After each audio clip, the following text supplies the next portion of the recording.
Hi, this is the YouTube channel for Math Contest Go Go Go. What I want to do for this channel is to build a platform for math lovers in order to make them discuss about different kinds of math problems.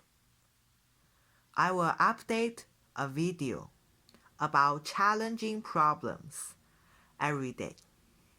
If you would like, please subscribe below.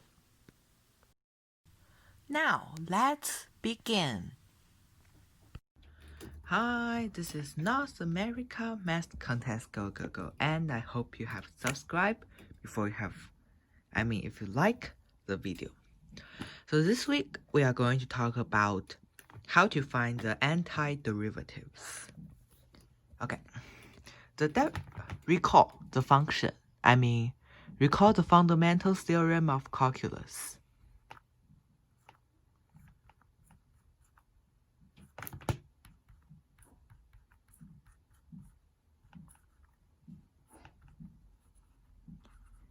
How we represent the antiderivative is using the large F, right? So in this case, we just need to think about for some of the problems. Like it is easy actually for sine problems and cosine problems, because in this case you only need to based on the formula of derivatives, right? So in this case, we are going to talk about how to solve two kinds of problems, right? This.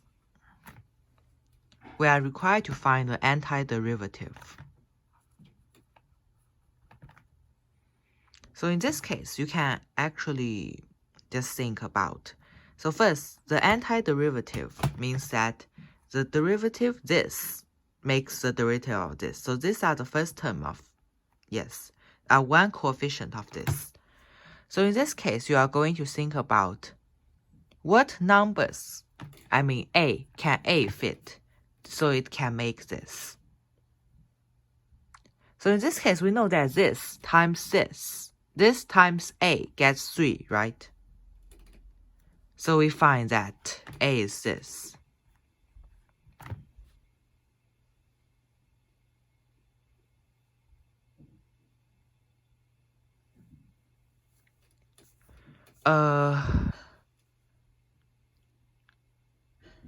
Restate the adding and subtraction law.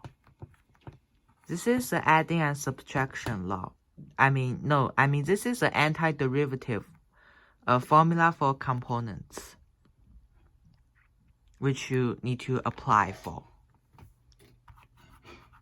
So this is how we kind of solving the antiderivatives, but it's not the most important thing, because we need to, the most hardest part of the integral besides the what's that called?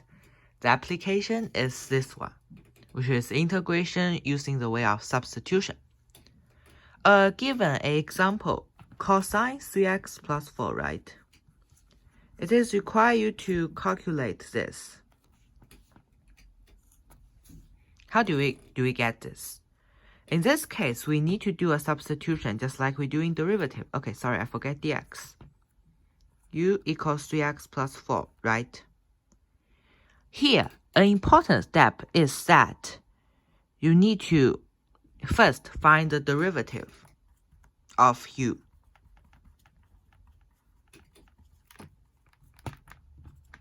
Or 3x plus 4. Which in this case, the derivative of u is equals to 3. So in this case, you just take du and dx and rearranging for dx.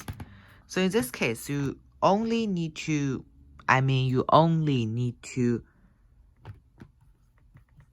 follow this rule and you are okay, right?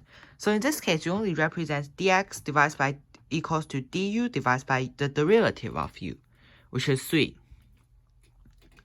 So it's du divided by 3 cos u, right? So in this case, using the law, have I talked about this law before? Like if this is equals to this, So in this case, we make it into 1 divided by 3 times du times cosine u. So we move this outside.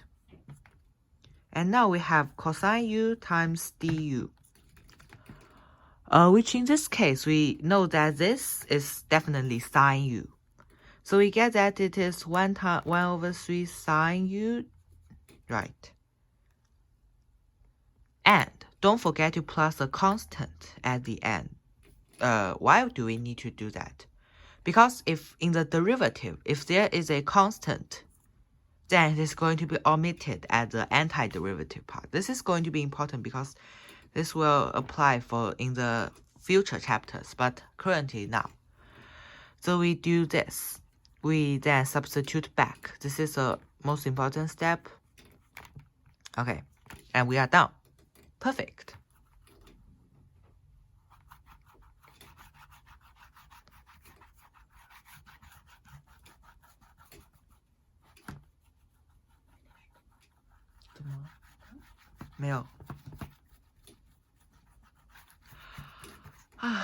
Next, given next problem, let me think.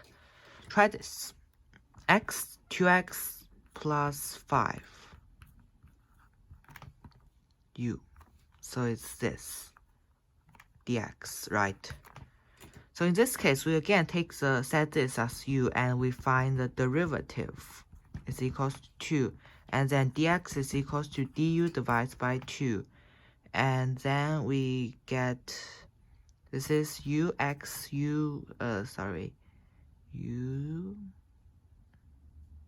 Then we need to substitute this, remember. It's u minus 5 divided by 2 is x. So now you take this back to this, okay.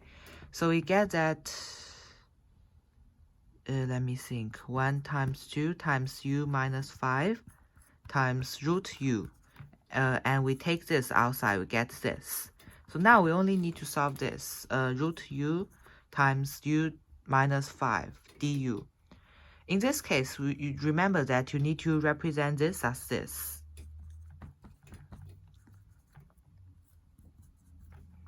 Is equals to this with integral this minus this du.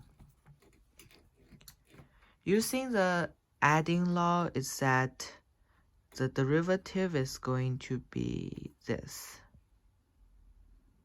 3 divided by 5. 10 divided by 3. Okay. So in this case, you get that the derivative for this is this, and the derivative for this, 52, is this.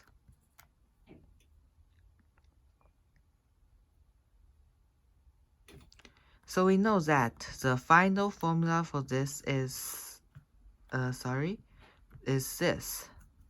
And what you now need to do is you only need to substitute u back, and you are done. Okay. So basically, you only need to follow several procedures in order to make this formula work. First is you set some part as u. This is the first step. The second step is that you take the derivative of u.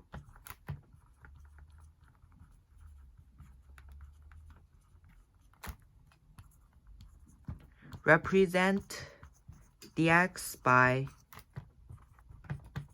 du times u prime.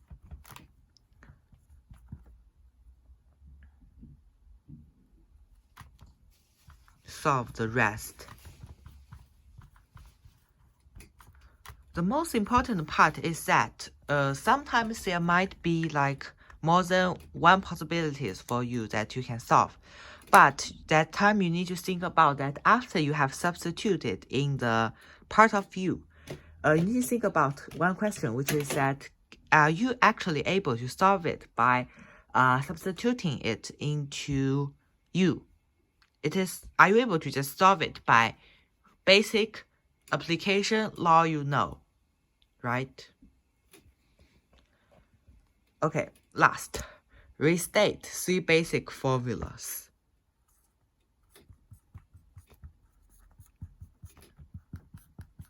Fx derivative gx.